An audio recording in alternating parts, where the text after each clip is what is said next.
everyone, this is me Sanjeevani and you're listening to Travel Talks with goSTOPS, where we will document India's unique travel stories. If you're someone who loves traveling or is in adventure tourism or are curious about sustainable traveling, wildlife photography or wants to travel solo but haven't got any opportunity yet, then this podcast is specially for you. In each episode, we will invite travelers to share their journey and some skills which they have developed with their epic experiences and travel tales. Each of our episodes will be out every Wednesday. So stay tuned on Spotify, LinkedIn, Facebook, Twitter, and YouTube.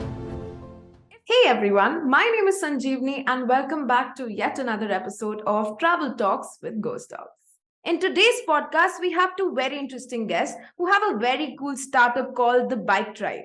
Their motto is Experience India on a Bike. I am very excited to have a conversation with them. Today, we are in conversation with Mr. Akhilesh and Mr. Sabyasachi. Thank you so much.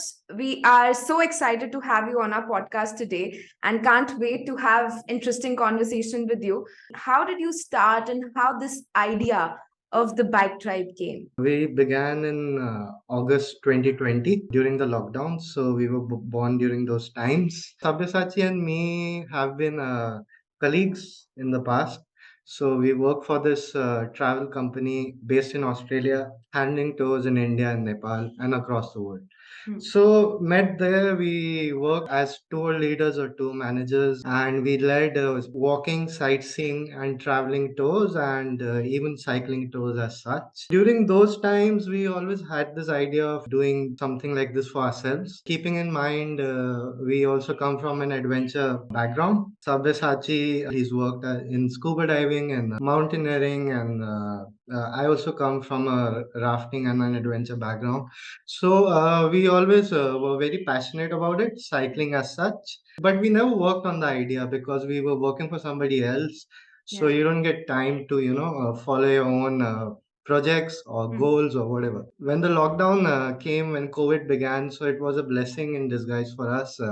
So we were not working so much as we would. So we thought of working on our own idea and bring cycling tours, bring adventure, and repackage it, and target the audience, the crowd around it. क्योंकि हमने सोचा था कि Covid के बाद बहुत से लोगों ने साइकिलिंग वापस लिया है, and when we were kids तो हम सभी को साइकिलिंग करना पसंद होता था, या इन वॉट एवर वे हम लोग काफी कनेक्टेड थे. तो कीपिंग दैट इन माइंड हमने सोचा कि क्यों ना हम अपने पैशन एंड प्रोफेशन को एक साथ मिला के कुछ अपना करें. But this cycling thing is very unconventional in India ना, क्योंकि अभी डोमेस्टिक टूरिज्म को प्रमोट करने के लिए जनरली ही पैकेजेस बड़ी मुश्किल से बिकते हैं. So having a bicycle group, like people who are enthusiasts in traveling on a bicycle, how did you convince yourself to start something like that in India? Like I said, we were passionate about this. So हमें इसमें करना ही था, इसमें कूदना ही था. So we thought, why not? So passion was a big motivating and driving factor for us. Initially, like to get into this whole industry. We used to get a lot of tours when we were working for an inbound travel company. We were mainly working for a few companies. We were freelancing for them. But over the time, what happened was we had to make it mainstream for people. So it's just the beginning. So what we are now trying is to get people on bikes.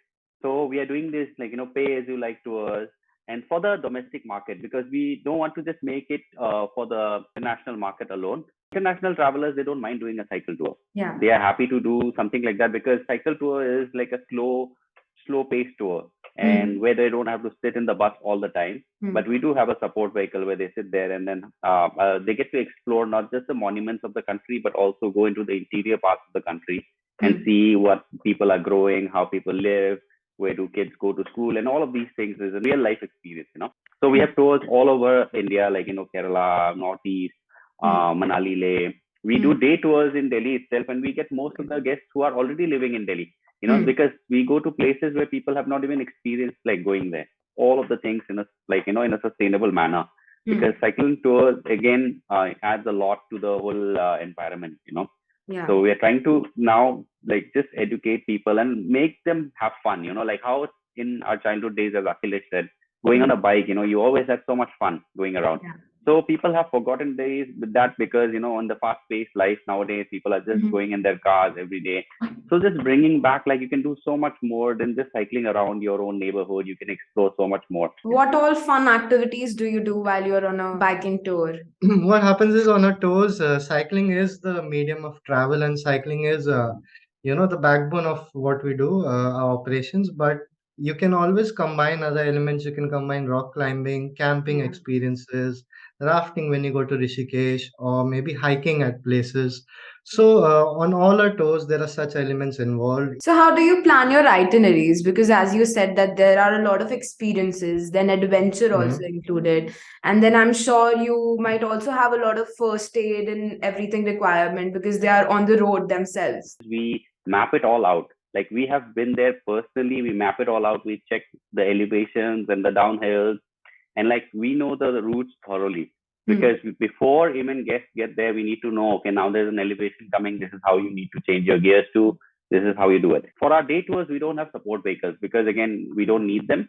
The distances are not that much. But for our longer tours, we also keep a support vehicle along with us, where guests, if they want to, they can even, like, reduce the cycling. Like, normally in an average, we do around 50 kilometers in a day. That is an average, but people can choose to do even 5 kilometers if they want to. Now, it depends on the group. It depends on, like, how the group is feeling, plus how a person would be feeling. If even in the group, one member said, I want to do the 50 kilometers, and the rest of the members says, we'll only do like 10 kilometers, we'll still have like a provision for doing that. So we try to cater to all kind of guests. Regarding the safety and everything, we've trained our team members, our freelance tour leaders. There's an intensive classroom training, basic first aid training that goes in, and we have experts from the industry who come in and take sessions.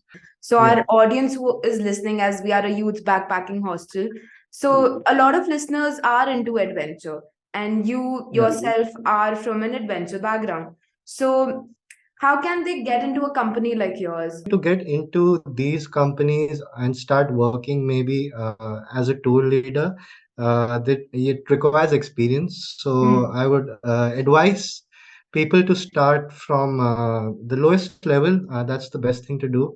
Another second thing is getting formal training for it. Like whatever the respective courses for rafting and everything, there's always a course around. So getting that done doesn't last long, maybe like a couple of months, 4 to 5 months, and then maybe get some experience, and slowly you will get there. So, when you plan your itineraries, so do you prefer staying in a hostel or do you prefer staying in a hotel?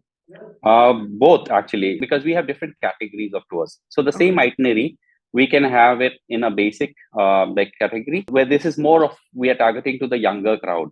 And in these itineraries, we add a lot of homestays, like hostels, where they get a lot of times to meet other people throughout. And like, Your entire idea is very niche. How do you market it in a conventional market? And we have a lot of networks and connections that we rely on.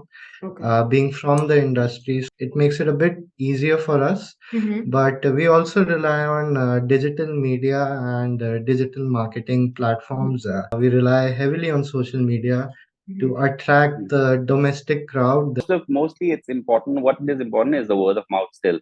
Like, it's traditional way of marketing, but I feel word of mouth is still one of the strongest ways. How many tours do you have in a day usually, or in a week? Like, in a week, we do around 3 days of tours, but eventually we plan of growing in the next year.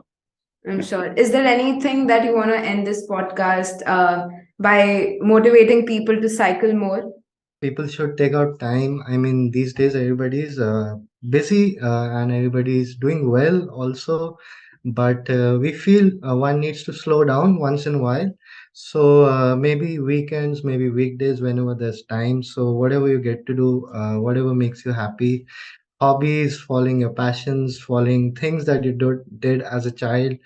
If you've got a bicycle at home and it's still locked up somewhere and you're not riding it, I would like you guys to, get on it and start racking in the miles. Yeah. Thank you so much. I hope all our listeners would have loved hearing you guys and would definitely go on a cycle ride or maybe They might be cycling while listening to your podcast. So thank you so much. Of course. We loved having a Thank you so conversation much. with you. If you want us to talk about any interesting subject, we would love to hear from you. So DM us on our social media channels. And that's it. Thank you guys for listening to us. Love, goSTOPS.